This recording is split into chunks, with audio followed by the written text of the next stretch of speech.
Hey you guys, welcome back to my channel. I am Tamika Thompson, and for this video I am going to be sharing some super simple eating tips that helped me lose almost 60 pounds. So if you guys are subscribed to my channel, then you know a couple of months back I ended up sharing a video opening up about my recent weight loss journey. So at the end of the pandemic I weighed around like 192, 193 pounds, which was absolutely not healthy for me. So in addition to jump starting or getting started with my fitness journey, I also completely started a brand new healthy eating or nutrition journey as well. And aside from physical activity, getting my body moving, staying committed to exercising and movement, changing my eating habits also helped a lot as well. So if you are someone who is maybe starting your health and wellness journey, or you are currently on your health and wellness journey and you need some ideas and some tips to help you get to where you like to go,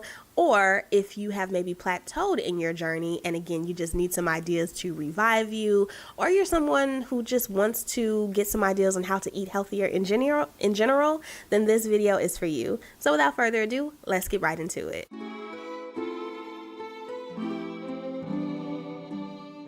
Number one on this list is eating smaller meals. Now, I have learned the hard way that I am very scoop happy. Okay, if I'm getting a scoop of rice or a scoop of potatoes or a scoop of mashed potatoes, whatever it is, whatever the scoop is, your girl is going to get the whole scoop and nothing but the scoop. But when I started learning how to eat better, I had to cut my portion sizes pretty much in half. So I would have a cup of rice or a cup of vegetables, and I would have, X amount of ounces of chicken or salmon or tuna or whatever.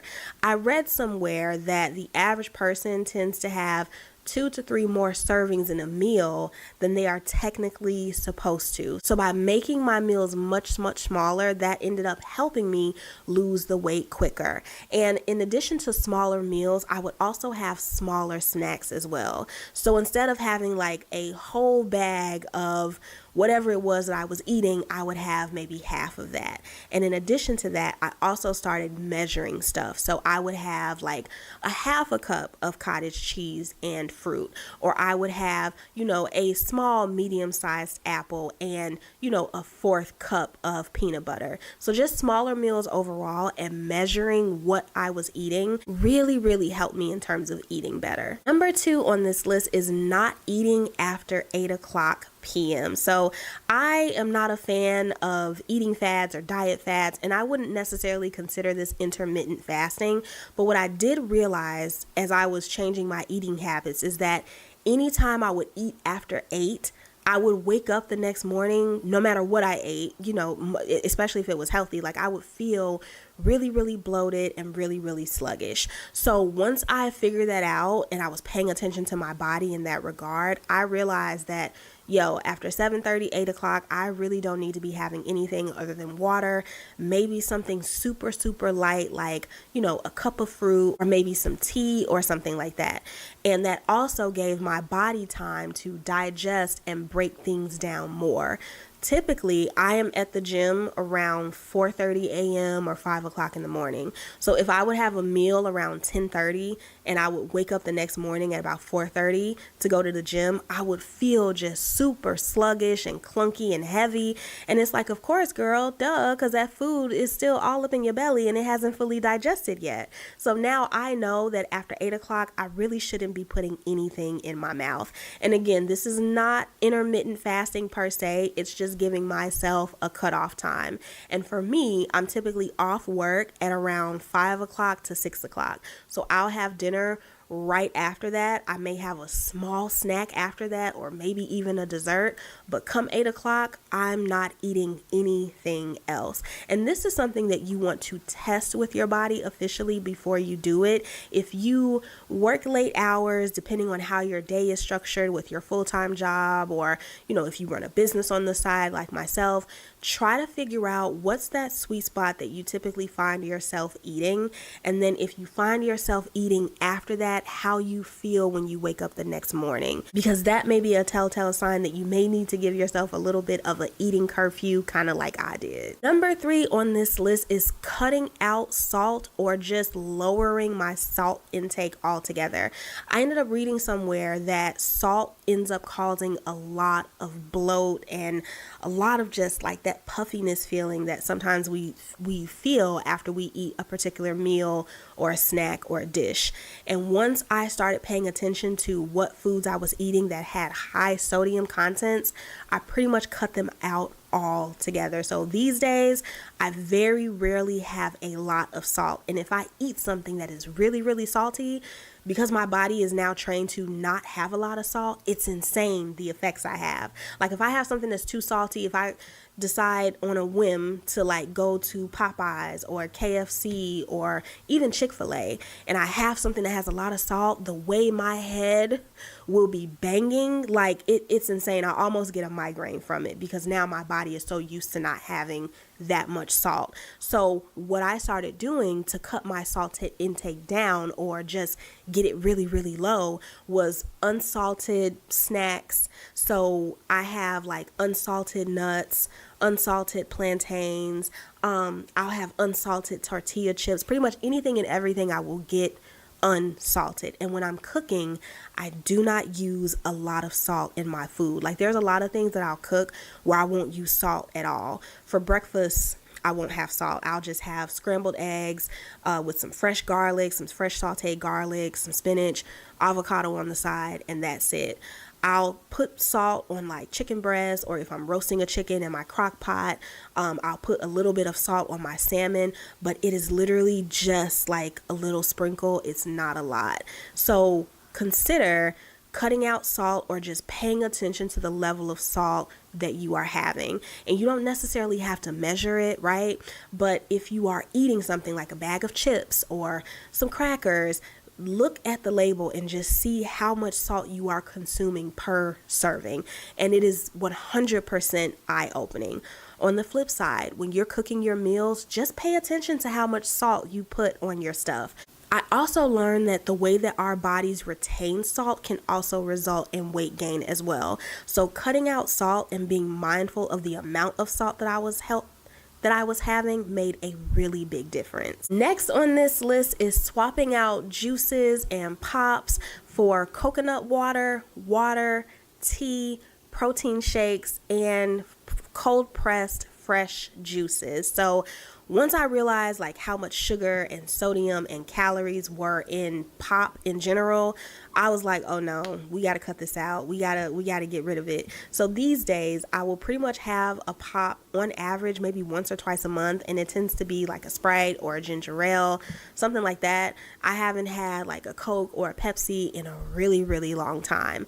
Coconut water, and I shared this in my Jamaica vlog, is actually incredibly hydrating and it's really good for you. It's full of electrolytes. So instead of having like a Gatorade or something like that after a workout, I will chug like a whole thing of coconut water. Another thing is just having tea. Like I love iced tea, green tea, hot chamomile tea, lavender tea, like ginger tea, any type of tea. I love tea.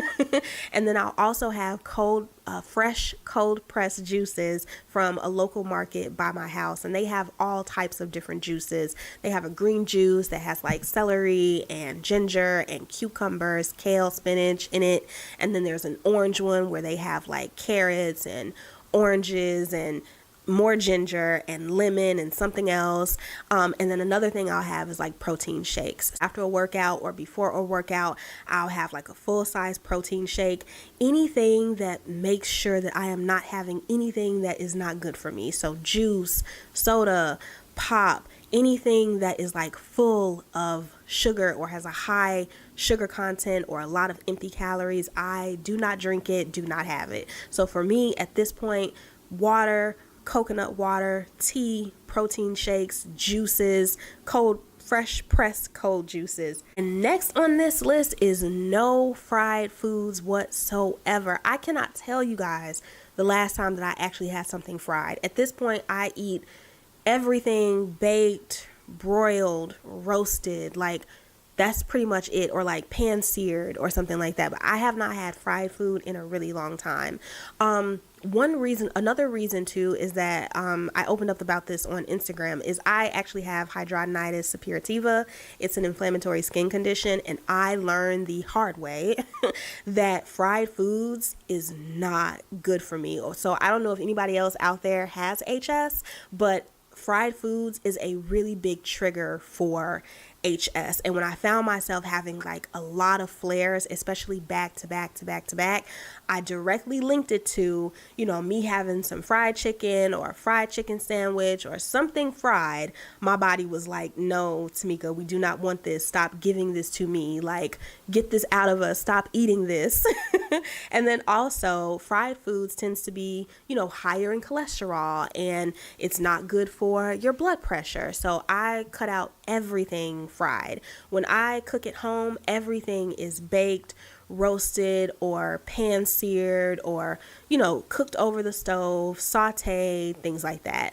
I have not fried anything personally in literal years, and I have not had anything fried in, oh my gosh, I really can't even tell y'all. I am very, very dedicated to just no fried food, just because I know that it's not good for you. Also, fried food also tends to be marinated or soaked in buttermilk. Also learned this the hard way. And in my early 30s, I found out that I am now lactose intolerant. So I, under no circumstances, cannot have any dairy. And then also, fried food tends to have the highest level of salt content. So if you are trying to figure out, why you may not be losing the weight that you want, or why, you're eating certain things and it's making you feel a certain way, or you're still not seeing the results that you want, pay attention to if you are eating anything fried. This also includes fried chicken breasts for salad. So if you're someone who likes to have, a crispy chicken sandwich along with getting a salad, if you go to Wendy's or something like that, you got to cut that out. You got to stop it. Get it broiled, get it grilled, get it roasted, get a rotisserie chicken. Just get anything that is not fried. And for me, in the beginning, it was hard because I still like it. I love like soul food. So fried catfish, fried chicken, smothered pork chops. I used to eat it like all the time, and now I have it very, very, very sparingly, literally kind of like once in a blue moon. And last on this list is replacing local healthy restaurants over fast food spots. So again, I work full time, and I also run my business part time on the side. And so a lot of times I would be, just grabbing something from McDonald's, or grabbing something from Wendy's, or grabbing something from Chick-fil-A. And I had to stop doing that, because even though they have healthy menu options, right? I put that in air quotes. When I looked at a lot of like the nutrition label and, the nutrition facts, they really weren't all that healthier.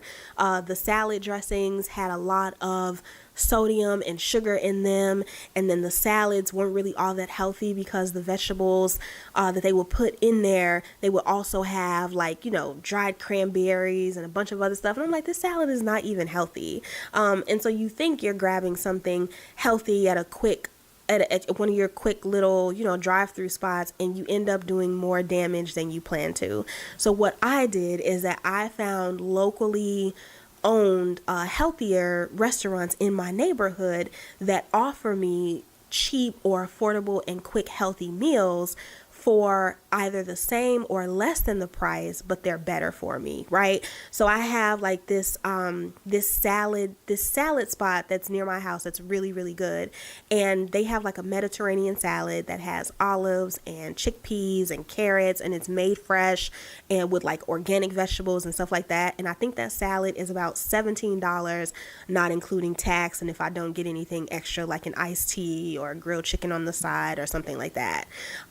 I have a spot that I can go to going to the gym, coming from the gym, and also going to work, coming back from work, and also depending on like if I'm running errands and I'm out and about, I know exactly where I can go to get what I want that is going to be good for me. So instead of pulling into a Wendy's drive-through, I will, pop up their app and order whatever I want online, and I'll just go pick it up and grab it coming home.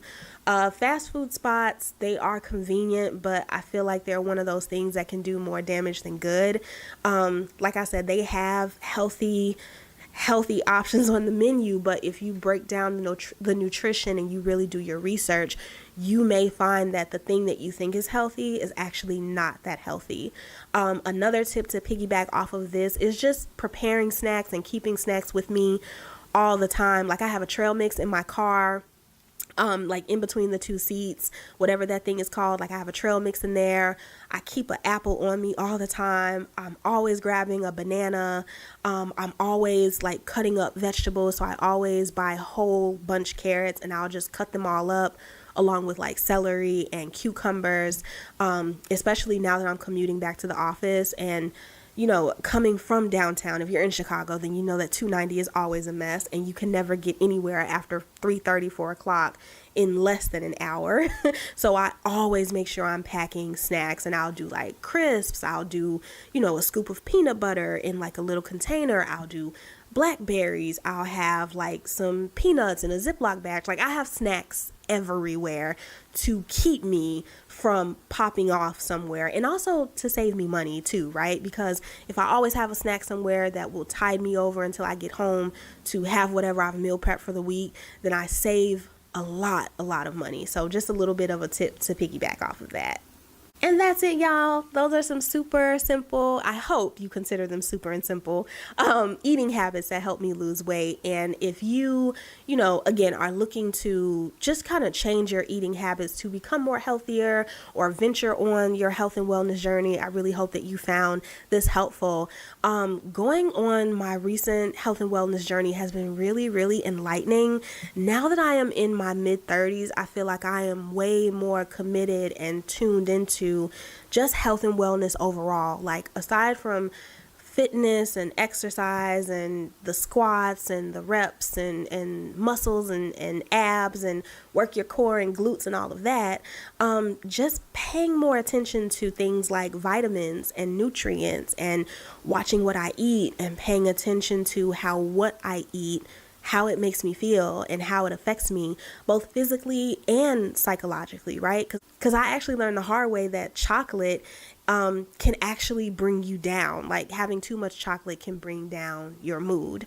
And I found that I feel really good after I eat oranges and avocados for whatever reason. Like it lifts my mood or whatever. So, it's like now that I'm, again, just in those mid-30s, I just pay a lot of attention to how my body feels, and nutrition plays a really, really big part in that. I am someone who has learned that the better I eat, the better I feel. Like if I have a crappy eating day, which it does happen, right? I have cheat days, or I'll have days where it's just like, oh my gosh, I just want to go to the Cheesecake Factory and just have a whole plate of chicken chipotle pasta. But just paying attention to how what I eat affects me, and also when it comes to my weight, like how that plays a part. And of course, love yourself at any size. I love myself at 192 pounds, and I love myself where I'm at, but I would be remiss if I didn't say, like, now that I eat healthier and I pay much more attention to what I pay much more attention to what I put in my body, I feel like a gazillion times better. And I feel like it's also kind of helped me along my self-love journey as well. So I really hope that you found this video helpful. If so, go ahead and hit the thumbs up button. And if you are, again, on your journey or you're just getting started, best of luck to you. I can't wait for you to get on the other side. And you can, use these tips to help you along your journey as well. But thank you guys so much for watching. And I will see you guys in another video with another tip. Bye, you guys.